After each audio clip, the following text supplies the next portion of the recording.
ಎಲ್ಲರಿಗೂ ಇಂಥ ಪಂಪ್ ಹಾಕ್ಬೇಕು ಅನ್ನೋದು ಆಸೆ ಇದ್ದೇ ಇರ್ತೈತೆ, ದೊಡ್ಡ ಪಂಪ್ ಹಾಕ್ಬೇಕು ಅನ್ನೋದು. ಆದ್ರೆ ಅಮೌಂಟ್ ಇರೋಂಗಿಲ್ಲ, ಅಷ್ಟು ಇನ್ವೆಸ್ಟ್ಮೆಂಟ್ ಇರೋಂಗಿಲ್ಲ.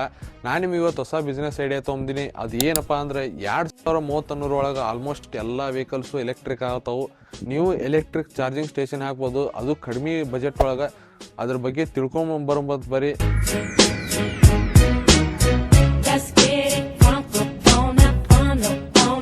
ಈ ಎಲೆಕ್ಟ್ರಿಕ್ ಚಾರ್ಜಿಂಗ್ ಸ್ಟೇಷನ್ ಒಳಗೆ ಟೋಟಲ್ 2 ಬರ್ತಾವೆ ರೀ, AC DC ಅಂತೇಳಿ. AC ಅಂದ್ರೆ ಸ್ಲೋ ಮತ್ತು ಸೆಮಿ ಚಾರ್ಜಿಂಗ್ ಸ್ಟೇಷನ್. ಇದ್ರದ್ದು ಲೋಡ್ ಕೆಪಾಸಿಟಿ ಲೋಡ್ ಬಂದು 3.3 ಮತ್ತು 7, ಆಮೇಲೆ 22 ಕಿಲೋ ಬ್ಯಾಟ್ರಿ ಇದ್ರದ್ದು ಕೆಪಾಸಿಟಿ ಬಂದು. ಇದು 3 to 6 ಅವರ್ಸ್ ಬೇಕ್ರಿ ಚಾರ್ಜ್ ಆಗಕ್ಕೆ. ಒಂದು ಕಾರ್ ಆಗಲಿ, ಒಂದು ಸ್ಕೂಟ್ರ್ ಆಗಲಿ, ಒಂದು ಬೈಕ್ ಆಗಲಿ, ಎಲೆಕ್ಟ್ರಿಕ್ ಬೈಕ್ಸ್ ಆಗಲಿ.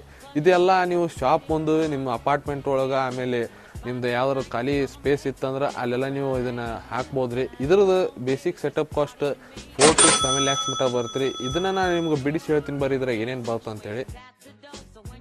ಇದರ ಫಸ್ಟಿಗೆ ಬರೋದ್ರಿ AC ಚಾರ್ಜರ್. ಇದೇನು ಚಾರ್ಜಿಂಗ್ ಸೆಟಪ್ ಮಾಡತ್ತಿರಲ್ಲ, ಇದಕ್ಕೆ ಬರೋದು ನಿಮಗೆ 1.5 to 3 lakhs ಮಟ್ಟ ನಿಮ್ಗೆ ಸಿಗುತ್ತೆ ರೀ ಮಾರ್ಕೆಟ್ದಾಗ. ಎಲೆಕ್ಟ್ರಿಕ್ ಪ್ಯಾನಲ್ ಮತ್ತು ವೈರಿಂಗ್ ಇದು ನಿಮಗೆ ಖರ್ಚಾಗೋದು 1 to 1.5 lakh ಮಟ್ಟ ಖರ್ಚು ಬರ್ತೀರಿ. ಸಿವಿಲ್ ವರ್ಕ್, ಫೌಂಡೇಶನ್ ಮತ್ತು ಮ್ಯಾಕ್ ಕ್ಯಾನೋಪಿ ಎಲ್ಲ ಹಾಕಕ್ಕೆ ನಿಮಗೆ 50 to 1 lakh ಮಟ್ಟ ಖರ್ಚು ಬರ್ತೀರಿ. ಮೀಟರು, ಸಾಫ್ಟ್ವೇರು, ಇಂಟರ್ನೆಟ್ ಇದ್ರದ್ದೆಲ್ಲ ನಿಮ್ಗೆ ಸೇರಿ 40 to 50,000 ಮಟ್ಟ ನಿಮ್ಗೆ ಖರ್ಚಾಗುತ್ತೆ. ಸೊ ಇದಾದ್ಮೇಲೆ ನೆಕ್ಸ್ಟ್ ಬರೋದು NOC ಮತ್ತು ಸೇಫ್ಟಿ ಡಾಕ್ಯುಮೆಂಟ್ಸ್ ಇದೆಲ್ಲ ಚಾರ್ಜಸ್ 20 to 40,000 ಮಟ್ಟ ಖರ್ಚಾಗುತ್ತೆ. ಸೊ ಇದಕ್ಕೆ ಎಲೆಕ್ಟ್ರಿಸಿಟಿ ಬೇಕಾಗಿರೋದು 3 ಫೇಸಿಂದ ಎಲೆಕ್ಟ್ರಿಸಿಟಿ ಮತ್ತು ಲೋಡ್ ಬೇಕಾಗಿರೋದು 10 to 30 ಕಿಲೋವ್ಯಾಟಿಂದ ಲೋಡ್ ಬೇಕ್ರಿ. ಇದ್ರದ್ದು ನೀವು ಪಡ್ಕೋಬೇಕಂದ್ರೆ ನಿಮ್ಮ ಲೋಕಲ್ ಎಲೆಕ್ಟ್ರಿಸಿಟಿ ಡಿಪಾರ್ಟ್ಮೆಂಟ್ನ ಲೆಟರ್ ಕೊಟ್ಟರೆ ನಿಮಗೆ ಅವ್ರು ಪ್ರೊವೈಡ್ ಮಾಡ್ತಾರೆ TC. ಇದಕ್ಕೆ ನಿಮ್ಗೆ ಗೌರ್ಮೆಂಟ್ಲಿಂದ ಸಬ್ಸಿಡಿ ಸಿಗ್ತೈತಿ. ಅದ್ರದ್ದೆಲ್ಲ ಡೀಟೇಲ್ಸ್ ತಿಳ್ಕೊಬೇಕಂದ್ರೆ ಕಮೆಂಟ್ ಮಾಡಿರಿ, ಹಂಗೆ ಐಡಿ ಫಾಲೋ ಮಾಡಿರಿ.